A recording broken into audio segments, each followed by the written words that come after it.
Assalamualaikum warahmatullahi wabarakatuh.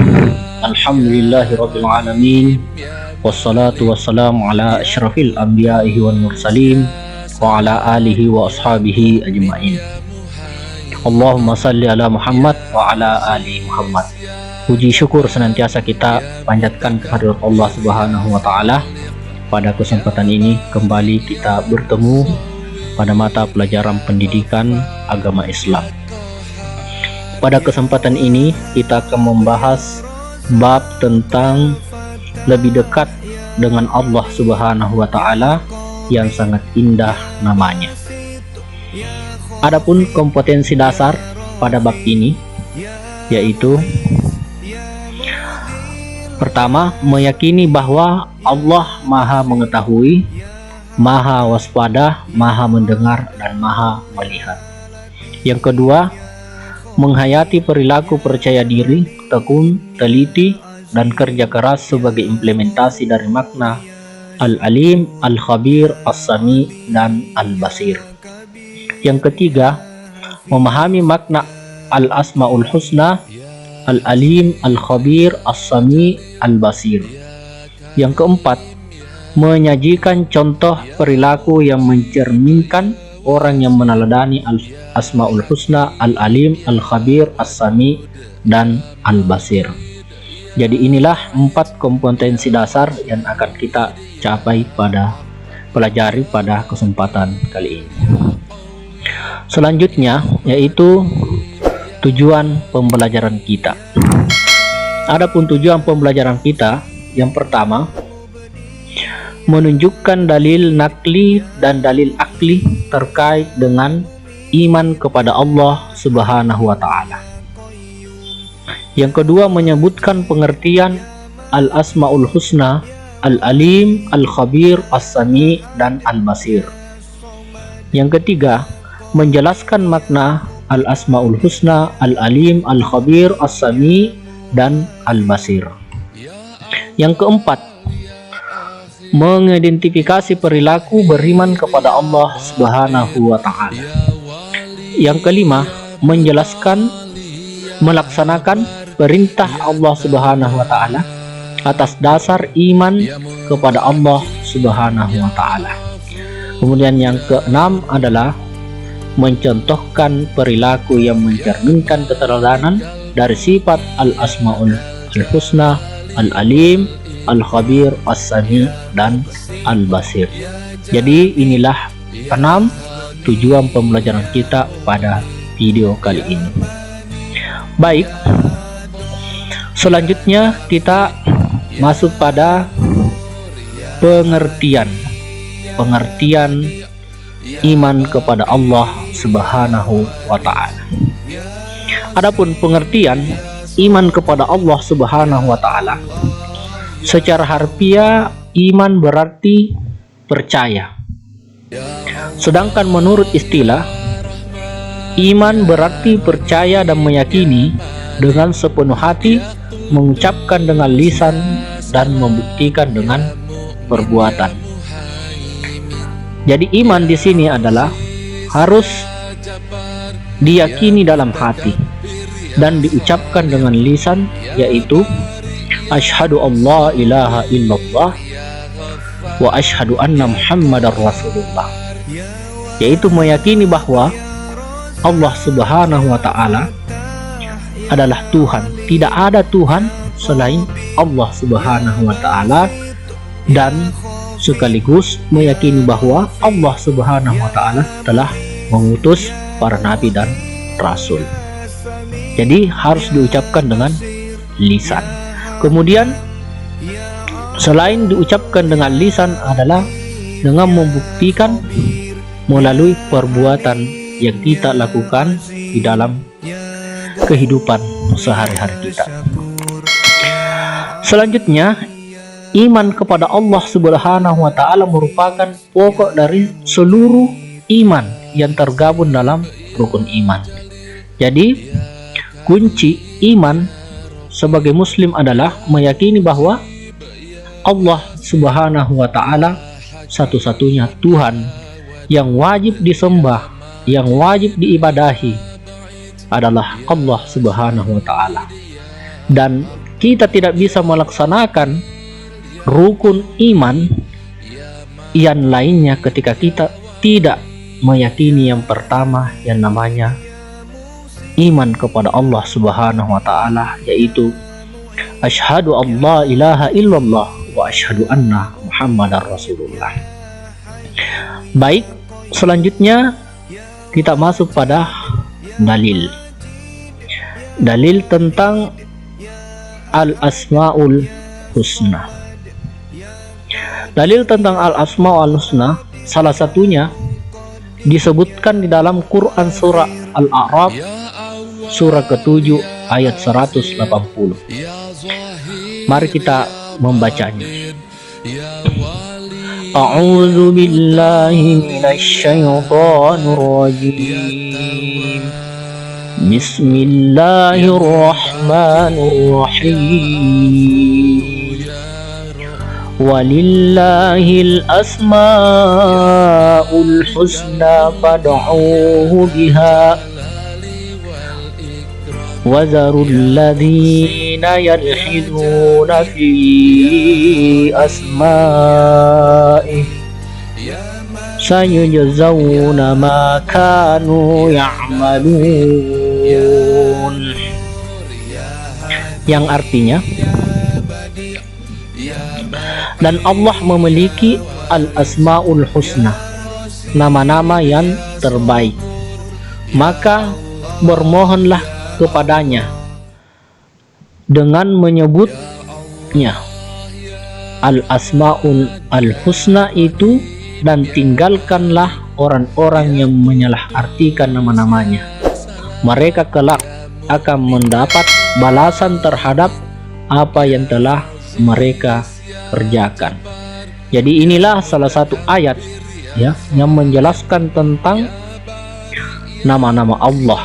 Jadi Asmaul Husna adalah nama-nama Allah yang terbaik ya, yang kita ketahui yang disebutkan dalam Al-Quran itu berjumlah 99 yang umumnya kita ketahui. Namun ada beberapa pendapat ulama juga yang menyebutkan selain dari jumlah 99 itu. Baik, selanjutnya kita masuk pada pembahasan berikutnya, yaitu al-asma'u al-husna al-alim atau asma'ul husna al-alim. Ya, yang pertama, al-alim artinya maha mengetahui. Allah Subhanahu wa Ta'ala maha mengetahui yang tampak ataupun yang gaib. Pengetahuan Allah Subhanahu wa Ta'ala tidak terbatas oleh ruang dan waktu. Segala aktivitas yang dilakukan oleh makhluk diketahui oleh Allah Subhanahu wa Ta'ala. Bahkan peristiwa yang akan terjadi sudah diketahui oleh Allah Subhanahu wa Ta'ala. Dengan kata lain, pengetahuan Allah Subhanahu wa Ta'ala itu tanpa batas. Jadi itulah yang membedakan antara makhluk dan Allah Subhanahu wa Ta'ala. Allah Subhanahu wa Ta'ala pengetahuannya itu tanpa batas, melainkan manusia secerdas apapun, sepintar apapun, sejenius apapun, pengetahuan mereka tentang sesuatu pasti terbatas. Mari kita melihat salah satu ayat yang menjelaskan tentang Al-Alim, yaitu yang terdapat dalam Quran surah Al-An'am surah ke-6 ayat 59. Mari kita membacanya. A'udzu billahi minasy syaithanir rajim. Bismillahirrahmanirrahim. وعنده مفاتيح الغيب لا يعلمها إلا هو ويعلم ما في البر والبحر وما تسقط من ورق إلا يعلمها ولا حبة في ظلمات الأرض ولا رطب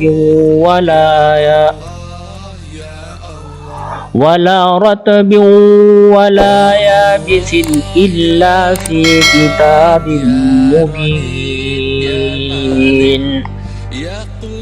Yang artinya, dan pada sisi Allah lah kunci-kunci semua yang gaib. Tidak ada yang mengetahui kecuali Dia sendiri, dan Dia mengetahui apa yang ada di darat dan di laut. Tidak ada sehelai daun pun yang gugur melainkan Dia mengetahuinya pula. Dan tidak jatuh sebutir biji pun dalam kegelapan bumi, dan tidak pula sesuatu yang basah atau yang kering melainkan tertulis dalam kitab yang nyata, Lauhul Mahfuz. Jadi inilah salah satu ayat yang menjelaskan tentang Al-Alim, yaitu Allah Maha Mengetahui. Di mana di sini disebutkan bahwa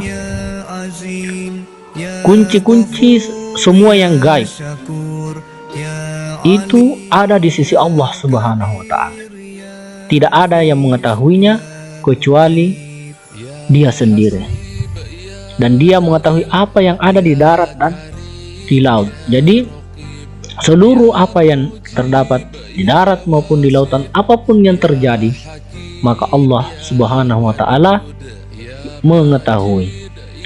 Di sini membuktikan bahwa tidak ada sehelai daun pun yang gugur melainkan Dia mengetahuinya pula, dan tidak jatuh sebutir biji pun dalam kegelapan bumi, dan tidak pula suatu yang basah atau yang kering melainkan tertulis dalam kitab yang nyata, Lauhul Mahfuz. Artinya segala sesuatu itu diketahui oleh Allah Subhanahu wa Ta'ala. Selanjutnya kita masuk pada pembahasan tentang Al-Asmaul Husna Al-Khabir. Al-Khabir artinya Maha Waspada, mengetahui perkara yang tersembunyi.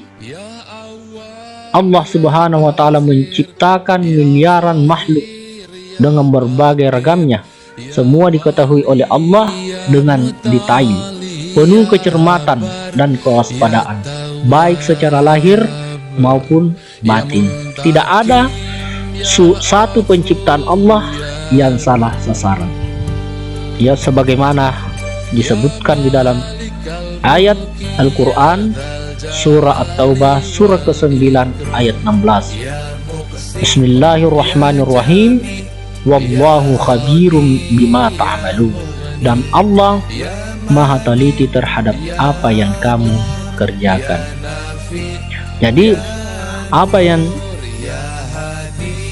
diciptakan oleh Allah Subhanahu wa Ta'ala itu pasti semua diketahui Allah dengan detail, penuh kecermatan dan kewaspadaan. Di mana Allah Subhanahu wa Ta'ala menciptakan segala yang ada di muka bumi ini pasti bermanfaat. Ketika manusia mengetahui apa sesungguhnya tujuan penciptaan Allah Subhanahu wa Ta'ala. Selanjutnya kita masuk pada pembahasan tentang Al-Asmaul Husna As-Sami. As-Sami artinya Maha mendengar. Allah Subhanahu wa Ta'ala Maha mendengar semua suara apapun yang ada di dalam alam semesta ini. Pendengaran Allah Subhanahu wa Ta'ala tidak terbatas. Tidak ada satupun suara yang terlepas dari pendengarannya, meskipun suara itu sangat pelan. Sebagaimana disebutkan dalam Quran surah Al-Baqarah surah kedua ayat 256. Bismillahirrahmanirrahim. Wallahu sami'un alim. yang artinya dan Allah Maha mendengar lagi Maha mengetahui. Jadi inilah penjelasan tentang As-Sami yang artinya Maha mendengar. Selanjutnya yaitu Al-Asmaul Husna Al-Basir. Al-Basir artinya Maha melihat. Allah Maha melihat segala sesuatu walaupun lembut dan kecil. Allah Subhanahu wa Ta'ala melihat apa saja yang ada di langit dan di bumi. Bahkan seluruh alam semesta ini dapat dipantau. Sebagaimana disebutkan dalam Al-Quran, surah Al-Hujurat, surat ke-49, ayat 18. Bismillahirrahmanirrahim. Innallaha ya'lamu ghaibas samawati wal ard. Wallahu basirum bima ta'malun. Yang artinya, sesungguhnya Allah mengetahui apa yang gaib di langit dan di bumi, dan Allah maha melihat apa yang kamu kerjakan. Jadi apapun yang kita kerjakan, apapun yang kita lakukan sebagai orang yang beriman kepada Al-Asmaul Husna Al-Basir, kita meyakini bahwa Allah melihat. Inilah keyakinan yang harus kita tanamkan di dalam diri kita. Baik, selanjutnya kita akan menjelaskan beberapa contoh perilaku Al-Asmaul Husna di dalam kehidupan sehari-hari kita. Yang pertama adalah mencintai ilmu pengetahuan. Mencintai ilmu pengetahuan, ya, sebagaimana makna dari Al-Asmaul Husna Al-Alim, yaitu Allah mengetahui. Salah satu contoh yang bisa kita lakukan dalam kehidupan sehari-hari kita adalah bagaimana kita mencintai ilmu pengetahuan. Berarti ya, kita sebagai anak sekolah, sebagai seorang penuntut ilmu, ya, selalu gigih dalam mencari ilmu pengetahuan. Dalam melakukan pekerjaan ingin selalu yang sempurna, ya. Kemudian teliti dalam berbuat, ya, sebagaimana makna Al-Asmaul Husna Al-Basir. Mau mendengarkan apa yang dikatakan orang lain sebagai masukan, sebagaimana makna dari Al-Asmaul Husna As-Sami. Dan selalu melihat dan mengamati, ya, dampak apa yang akan terjadi dan mampu mengatasinya, ya, sebagaimana dalam Asmaul Husna yaitu Al-Basir. Jadi inilah contoh-contoh perilaku Al-Asmaul Husna. Tentu masih banyak, ya, contoh-contoh yang di dalam kehidupan sehari-hari kita. Tapi di sini bagaimana intinya? Kita senantiasa percaya dan yakin kepada Allah Subhanahu wa Ta'ala sebagai Tuhan satu-satunya yang patut disembah, yang patut diibadahi, hanyalah Allah Subhanahu wa Ta'ala. Sebagai orang yang beriman, ya, senantiasa kita mengamalkan